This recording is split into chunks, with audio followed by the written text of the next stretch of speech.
enfin, on passe à des grosses modifications ce coup-ci. On va s'occuper du collecteur d'admission.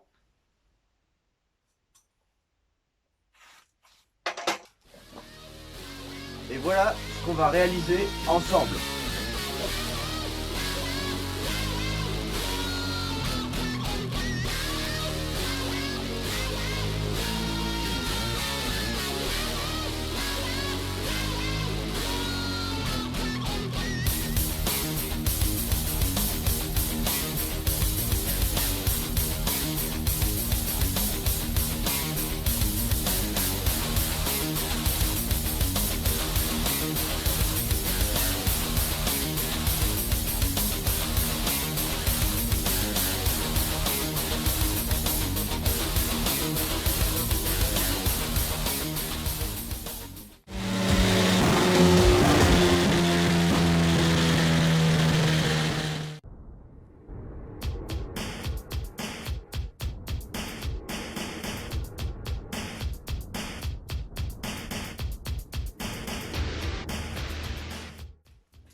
Donc voici notre collecteur d'admission.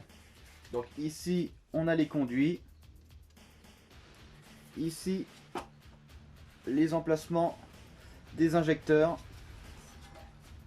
Donc les conduits ils font toute cette longueur. Voilà.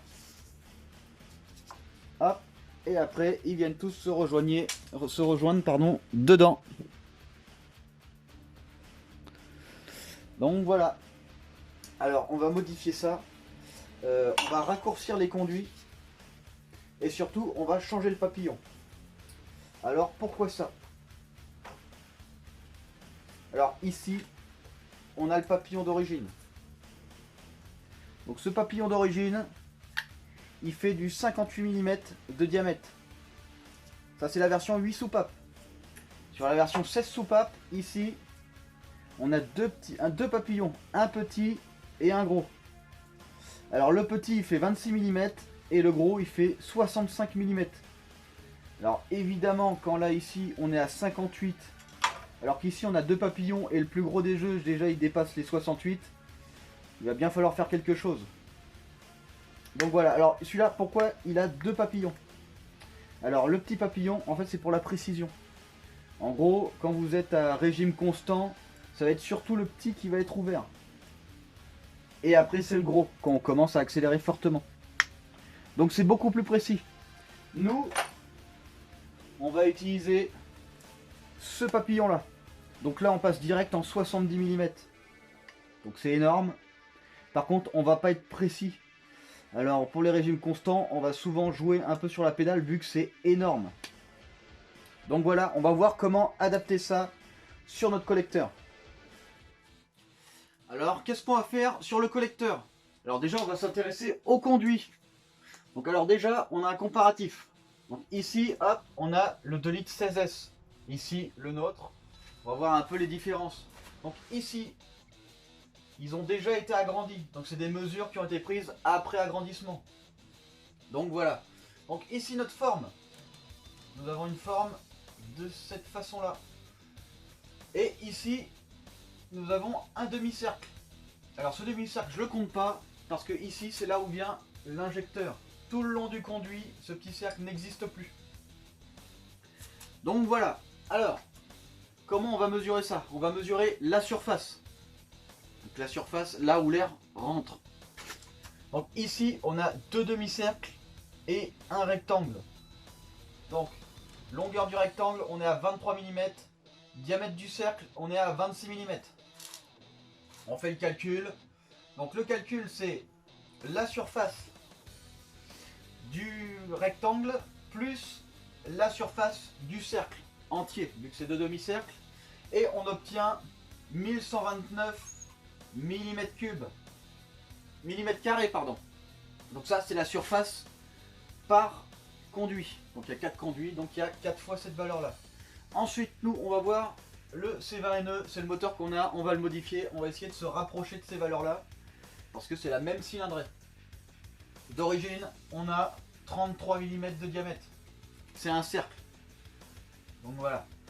Donc là, on mesure notre cercle, hop, et ici, on obtient d'origine notre surface par conduit. Donc ici, on voit bien qu'on est vachement bas par rapport au 16S déjà modifié. On va essayer de s'en rapprocher le plus possible sans non plus abîmer notre bloc moteur. Parce que forcément, enfin notre culasse. Parce que forcément, ces valeurs qu'on va modifier, on va aussi les modifier sur la culasse. Évidemment. Donc ici, j'ai décidé de passer sur du 37 mm.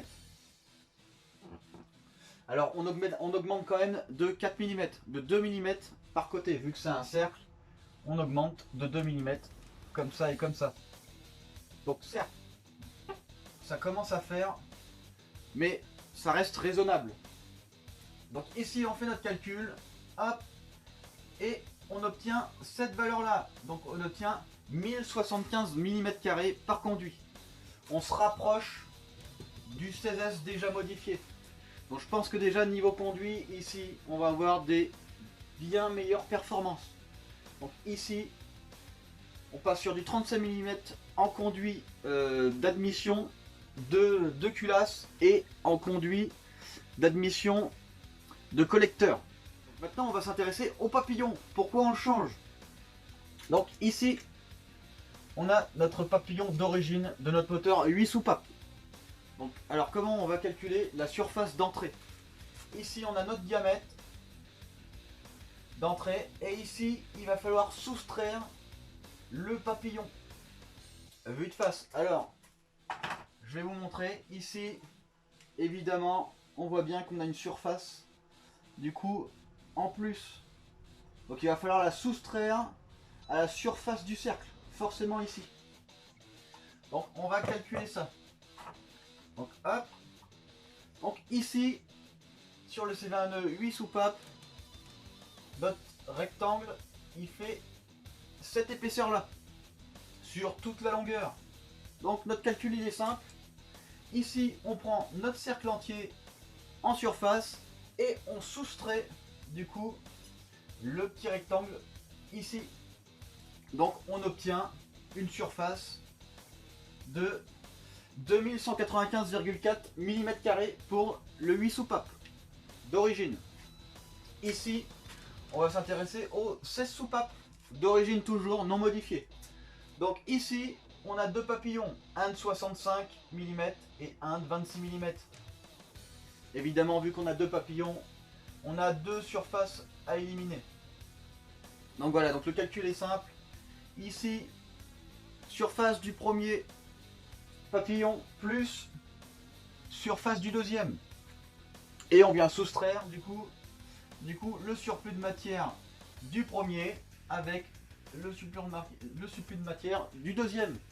Et on obtient une surface papillon full ouvert, hein. Évidemment c'est le papillon ouvert complet. On obtient une surface de 2819 mm². On voit bien la différence.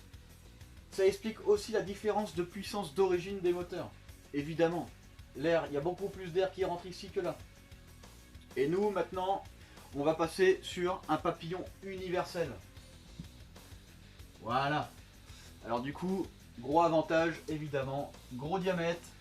Ici, on a une surface un peu plus large évidemment parce que le papillon est un peu plus gros. Et donc notre calcul il est très simple, c'est le même. Le cercle, surface du cercle moins la surface de la matière. Et ici on obtient une valeur plus intéressante. Ici nous obtenons 3008 mm². Donc ici on aura encore plus d'air qui va rentrer.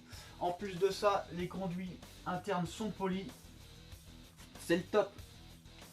Donc voilà pour les papillons. Tant qu'on a vu le papillon et les conduits, on va voir comment modifier complètement le collecteur. Alors ici, collecteur d'origine, toujours l'UIV, hein. Collecteur d'origine, donc on a 33 mm en entrée. Ici on a une certaine longueur et ici on a notre papillon en 58 mm. Donc ce qu'on va faire ici, on va agrandir les conduits. Alors le problème c'est que si on agrandit les conduits, ici à partir de là on pourra plus rien faire. On pourra plus mettre de fraises, on pourra plus agrandir. Donc ici il va falloir couper. Hop là. Ici on coupe. Tac. Ensuite, moi personnellement je peux pas souder l'aluminium. Donc ce qu'on va faire, ici on va utiliser des conduits en inox. Évidemment l'inox je peux le souder, j'ai un fil fourré, j'ai un soudeur à fil fourré, donc là c'est pas un problème. Donc pour passer de ça à ça, ici il va falloir couper, hop, ici il va falloir mettre un silicone, une durée de silicone, et ici on va mettre nos conduits. Alors pourquoi je raccourcis aussi? Alors c'est très simple, un moteur, le collecteur d'admission, comment ça fonctionne? Alors sur chaque conduit indépendant, suivant la longueur, on va varier soit la puissance au régime, soit le couple bas régime. Plus votre ligne est longue, plus on va favoriser le couple à bas régime et plus on va faire diminuer la puissance à haut régime. Alors ici, on va mettre des conduits un peu plus courts. Surtout, on aura une voiture beaucoup plus légère, près de 500 kg de moins. Donc forcément, notre couple, bon, on peut un peu s'en passer. Donc ici, on va favoriser plutôt la puissance haut régime. Et c'est pour ça, ici, hop, qu'on est au plus près du papillon. Alors, c'est pas le 4 en 1, c'est pas le 4 papillons. Un 4 papillons, ça coûte 1500 balles. Bon, c'est sûr, en instantané, on gagne 30 chevaux, sans problème. Ici, on va essayer de s'en rapprocher, mais en monopapillon. On va essayer de faire le plus proche possible des conduits. Ici, de mettre le moins de volume possible pour être en direct. Le moteur, il va répondre instantanément. Ça va être le top. Donc voilà pourquoi je choisis ces modifications là. De plus, d'origine ici, cette pièce elle est moulée au sable, donc tout l'intérieur, eh ben il y a comme du microbillage, il y a plein d'irrégularités de surface.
Enfin, après plusieurs heures de travail, on a enfin fini le collecteur d'admission. Hop. Donc voilà, réagrandissement des conduits, lustrage, Gros papillon, adaptation, 4 collecteurs, hop là, tube inox, sur boîte en acier, 1,5 mm d'épaisseur. Surtout, quand vous faites ça sur un Atmo, n'oubliez pas ici, l'embout pour le master vac, c'est pour l'aide au freinage, l'assistance de freinage. Votre papillon, ici, alors pour notre cartographie, on va avoir besoin d'un capteur de papillon proportionnel. Ils ne le sont pas tous, attention, prenez des mesures. Bien évidemment, il faut aussi penser à mettre votre cap d'accélérateur. Il faut qu'il puisse passer malgré la rampe à injection. Attention aussi, la place que ça prend. Sous votre voiture, ici, il ne faut pas que ça vienne cogner. Ici, il y a notre alternateur. Nous, sur notre moteur, il ne faut pas que ça vienne toucher. Faire attention à plein de détails. La longueur, la hauteur. Donc voilà ce qu'on a réalisé. Je suis pas mécontent du travail. J'espère que ça a apporté ses fruits.